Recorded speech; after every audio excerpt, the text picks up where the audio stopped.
Então, amigos, alunos, boa noite. Hoje, um texto introdutório sobre o que é filosofia, sobre o início da filosofia lá na Grécia Antiga. Então, os primeiros filósofos, os sofistas, ou digamos pré-socráticos, eles partiam de debater os mitos e uma cosmogonia, quer dizer, uma explicação mística do mundo, uma origem do mundo religiosa. A gente, de certa forma, poderia, grosso modo, dizer que Adão e Eva seria a cosmogonia e que a cosmologia seria Darwin. Só para vocês poderem entender. Então, os primeiros filósofos estudavam a natureza, cosmos, logos, que é o estudo do universo, estudo da natureza. Então, Tales, por exemplo, Tales, Heráclito e alguns outros, começaram a discutir qual que era o princípio que gerou tudo, que gerou o nosso mundo. Mas eles não pensaram num princípio metafísico, religioso, sobrenatural. Começaram a discutir um princípio natural. Então, a filosofia começou a discutir que seria talvez a água e tal. Hoje já se debate, então estava vendo um texto da professora, uma live com a professora Catiúcia Ribeiro, que ela debate que lá no Egito Antigo já se debatia, já havia quem pensava sobre a água do Nilo e tal, e sobre os ensinamentos do mundo. E a Catiúcia também supõe que Sócrates teria trazido esses ensinamentos lá do Egito, teria sido assassinado por causa disso, que ele causou um impacto de onde que ele estava tirando aquilo ali. E ela já comenta que Platão aí já estudou mesmo no Egito um tempo, e até cita no Fedro um pensador egípcio.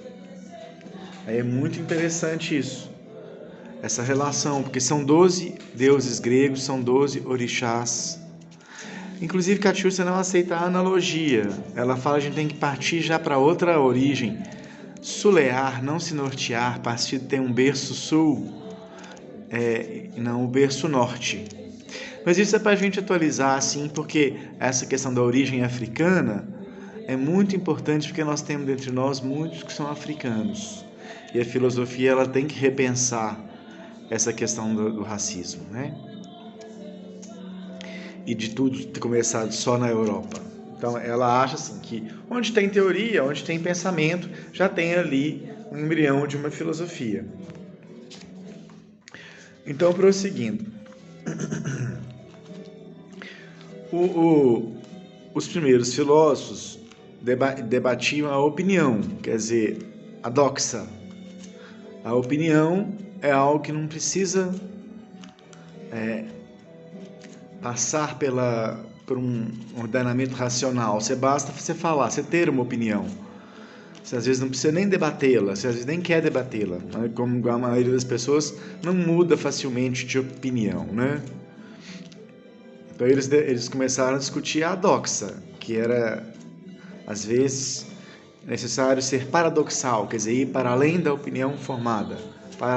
Paradoxo, patendoxa.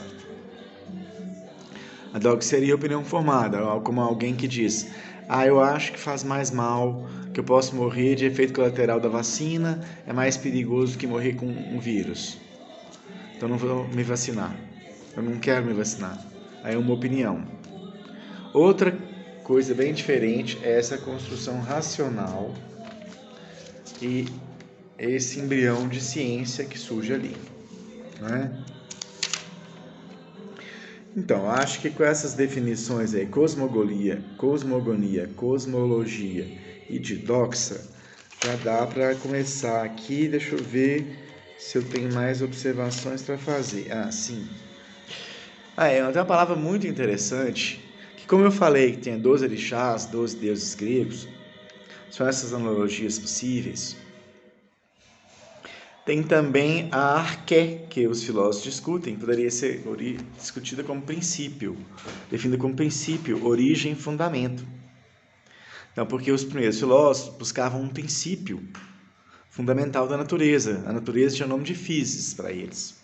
Então, para Tales de Mileto, a arqué era a água, porque ela estava em menor quantidade em todas as coisas. Ele observava que a água descia do céu, na chuva, estava no rio, estava no mar. Nosso corpo é composto de líquidos, a gente tem que beber água.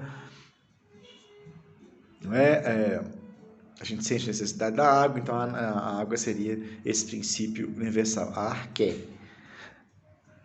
Para Demócrito, a arqué seria o átomo, uma unidade mínima que você não pode dividir. Pois é, aí interessante é isso, porque no candomblé, axé é também energia. Tem uma definição muito interessante, né? Na capoeira virou uma saudação, porque desvinculou da parte religiosa. Então, axé para você é força, energia. Não é fascinante? Essa relação da Grécia com a África é fascinantíssima, não é? Eu pesquisando descobri o seguinte: os gregos lá tinham uma relação com os egípcios. O Heródoto, já acho que em 500 a.C., mais ou menos 600, esteve lá no Egito, já encontrou gregos morando lá. E depois criou-se uma cidade grega no Egito chamada Naucratis.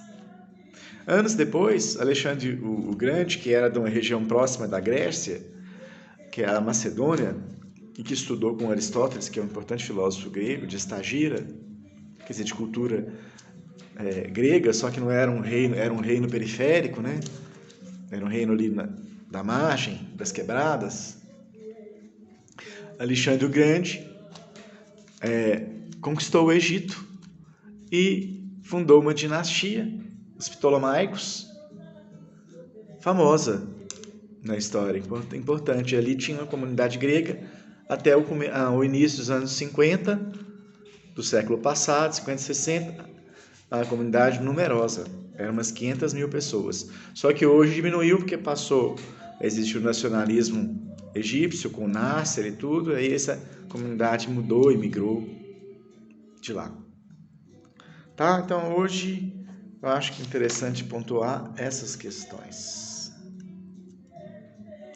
Lembrar disso: cosmologia, explicação natural; cosmogonia, explicação sobrenatural. Bem, então, boa noite.